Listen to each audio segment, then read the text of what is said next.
അങ്ങനെ പുതിയൊരു പ്രൊമോ കൂടി വന്നിട്ടുണ്ട്. നമ്മുടെ ആദ്യത്തെ ദിവസം ഉണ്ടായിരുന്ന നമ്മുടെ ചെറുപയറുമായിട്ട് ബന്ധപ്പെട്ടുള്ളൊരു കിച്ചൺ ഫൈറ്റ് ഉണ്ടായിരുന്നില്ലേ, നമ്മുടെ അനുമോൾ കിച്ചണിൽ നിന്ന് ഇറങ്ങിപ്പോയതിനെ കുറിച്ചിട്ട്. അപ്പോൾ ചെറുപയർ അത്രയ്ക്കൊരു വിഷയമാണോ ഇവിടെ, ഇതിനെന്താ ഒരു മാർഗം എന്നൊക്കെ പറഞ്ഞിട്ടുള്ള ഒരു പ്രൊമോ ആണ് വന്നിട്ടുണ്ടായിരുന്നത്. അപ്പോൾ ആദിലയോട് പറയുന്നുണ്ട് എന്തൊക്കെയാണ് പറഞ്ഞത് എന്നൊക്കെ പറഞ്ഞിട്ട് ആദില ആ സാബുമേനോടൊക്കെ ചോദിക്കുന്നുണ്ട്.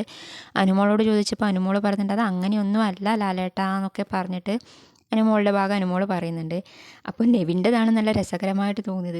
ഇപ്പോഴും ഇത്ര ദിവസമായിട്ടും ഇങ്ങനെ ഭക്ഷണത്തിൻ്റെ പേരിലൊക്കെ ഈ വഴക്ക് എന്തൊക്കെയാണ് ലാലേട്ട, ഇതൊന്നും ശരിയല്ല എന്നൊക്കെ പറഞ്ഞിട്ട് നെവിൻ തള്ളി വിടുന്നുണ്ട്.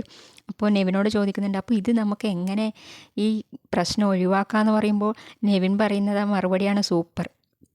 ഇനി ഞങ്ങളിവിടെ കിച്ചണിൽ ഒരു ഭക്ഷണം ഉണ്ടാക്കുന്നില്ല, ഞങ്ങൾക്ക് കൃത്യസമയത്ത് ഭക്ഷണം ബിഗ് ബോസ് തന്നാൽ മതി എന്നാണ് നെവിൻ്റെ ഉത്തരം. ലാലേട്ടൻ എന്നിട്ട് ചോദിക്കുന്നുണ്ട് എന്നാൽ പിന്നെ ഇനി എന്താ വേണ്ടതെന്ന് വെച്ചാൽ ഒരു ലിസ്റ്റ് തന്നാൽ മതി, നിങ്ങൾക്ക് കൃത്യസമയത്ത് ഞങ്ങൾ തരാമെന്നൊക്കെ പറഞ്ഞിട്ട് നെവിനെ കളിയാക്കിക്കൊണ്ടുള്ള ഒരു പ്രൊമോ ആണ് വന്നത്. നമുക്ക് വെയിറ്റ് ചെയ്യാം എന്തൊക്കെയാണെന്ന് അറിയാൻ.